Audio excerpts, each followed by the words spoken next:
They're taking a video of this so I don't forget.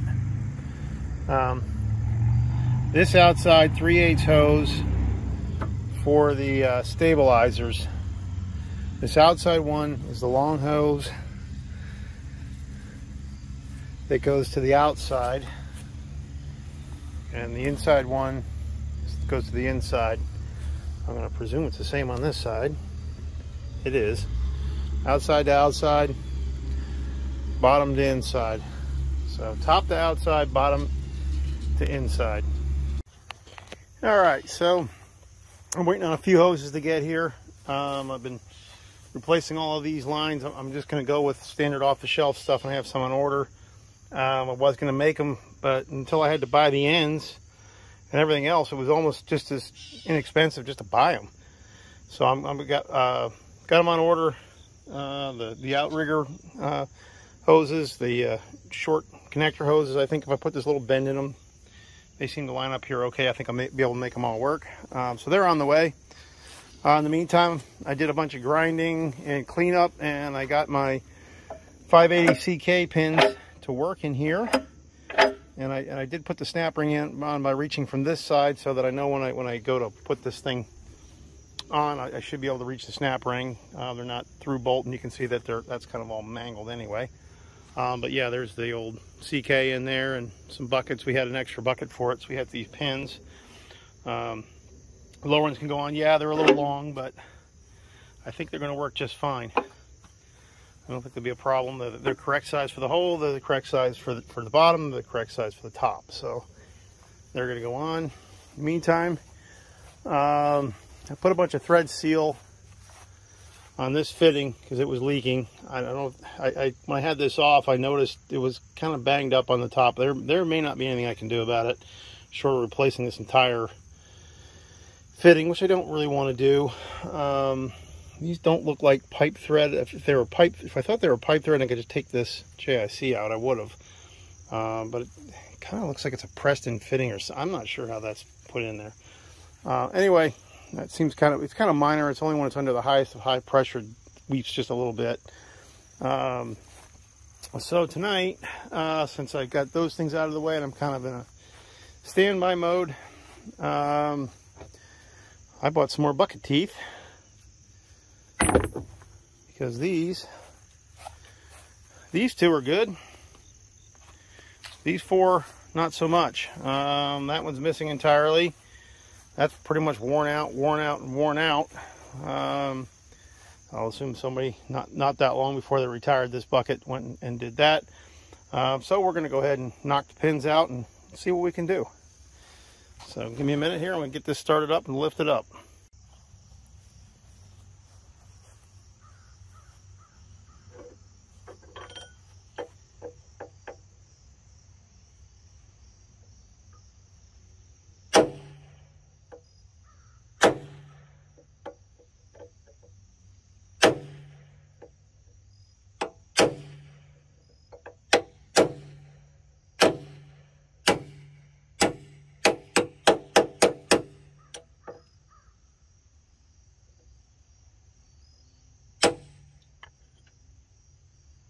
Pin.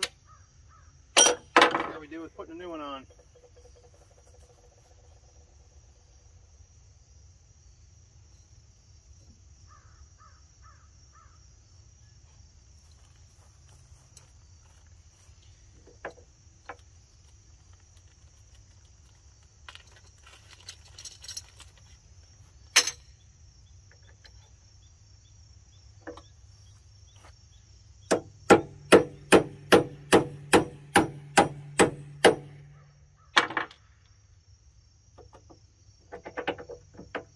Go. Further in than I want it.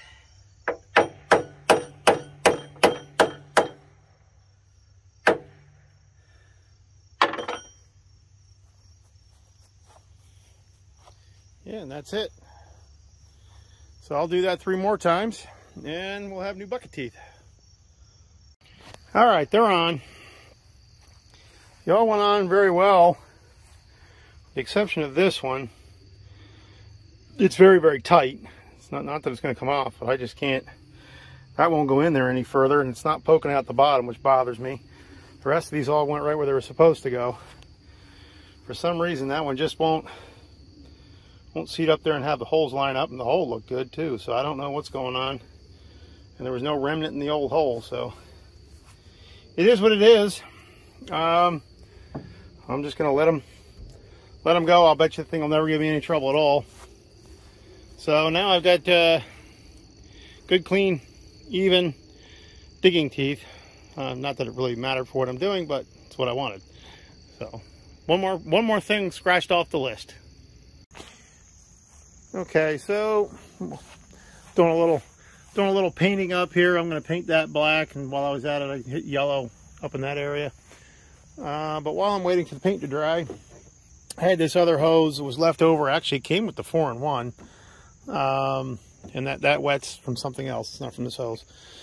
This hose seems like it's in pretty good shape, so I'm going to go ahead and replace one of these with it, one less I have to buy. Again, these are relatively, I want to say easy to replace, but they're of course not going to be easy.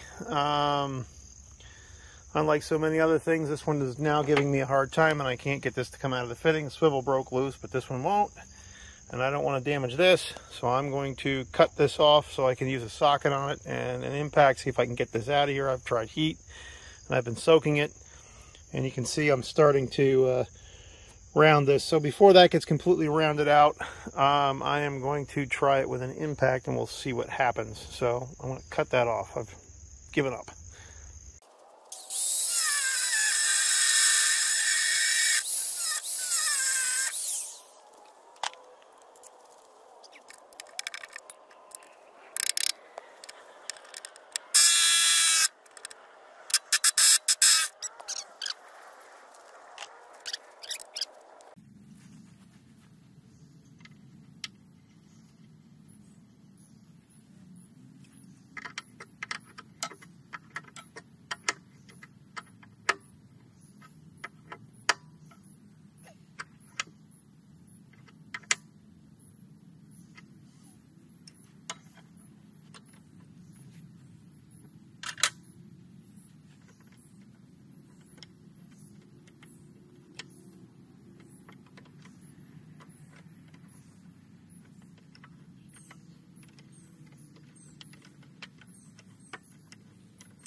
Okay, another box opening.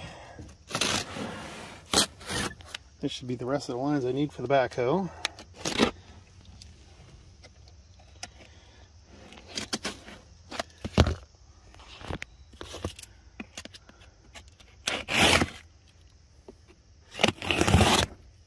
Let's see what we got.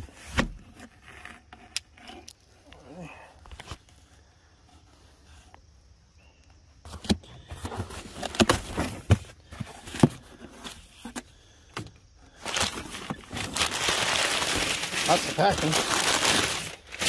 Let's check my lines. Okay.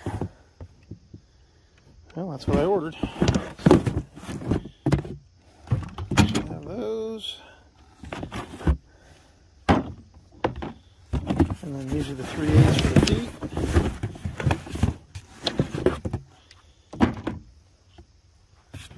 Okay, these go on last, these go on first.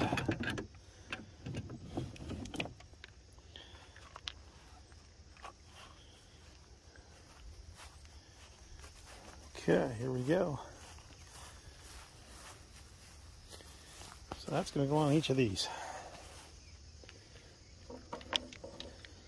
Alright, let me put the phone down. Okay, time for a little recap.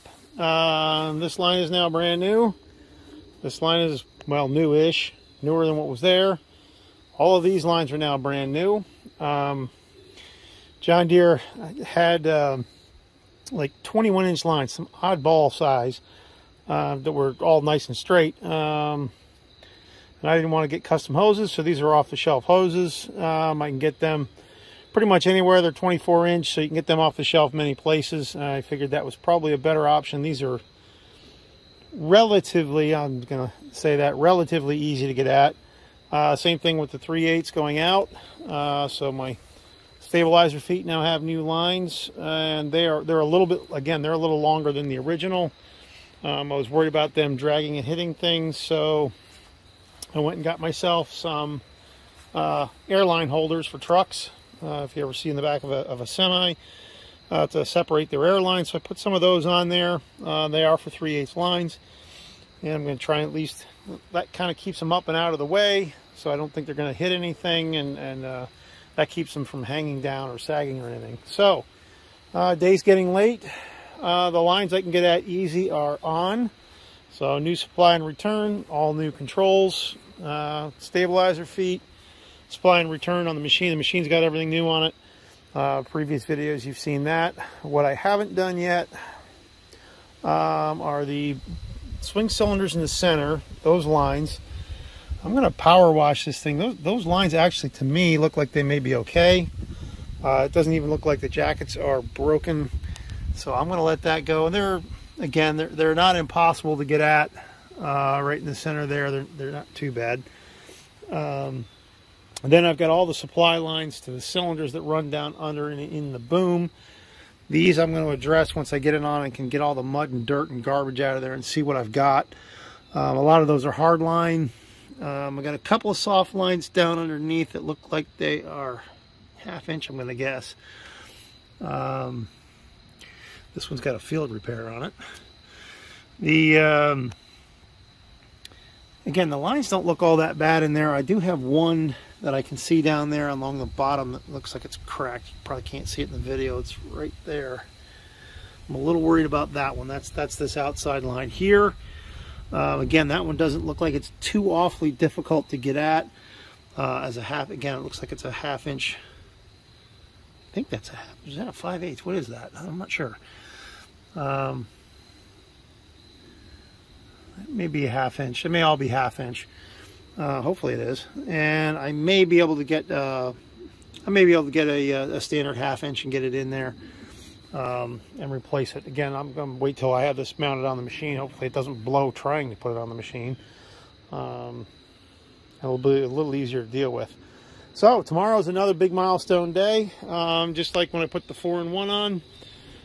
You know, big milestone, and I've actually messed around with it up there. I don't know if you can see in that area up there. I was messing around cleaning some trees and things up. 4-in-1 worked great. Picked up trees. I did kind of find the limit. I picked up a couple of really big trees that actually picked the back of the machine up. So I know the 4-in-1 would clamp on it and pick it up. I've got no leaks. I had a bad fitting up here, and I got some thread lock material or some thread seal material that I put on it and put it back on, and boy, that surprising. I didn't think that was going to work, but boy, it did. So there's no leak. Again, line lengths were good. The only thing I'm kind of concerned is that these things, when I'm going tilting, tend to hit, and I guess you'd really have to pull on that pretty hard to get that to release. I was just sort of worried about that happening, but didn't seem to. That's the only concern I have up here. My anti-chafing methodology worked out very well. You can see I've now gone to steel strapping on it. That seemed to work fine. This isn't hitting anything. As long as I get the hood fixed down, nothing seems to be hitting that. I think I'm going to end up... I don't think there's much I can do about these lines rubbing on this. I just don't think there's anything I can do about it. They're just going to do it. They're going to rub that. I don't think there's a thing in the world I can do about it. Maybe I can figure out how to pull these lines tighter to the cylinder. I don't know. I don't think there's anything I can do about it.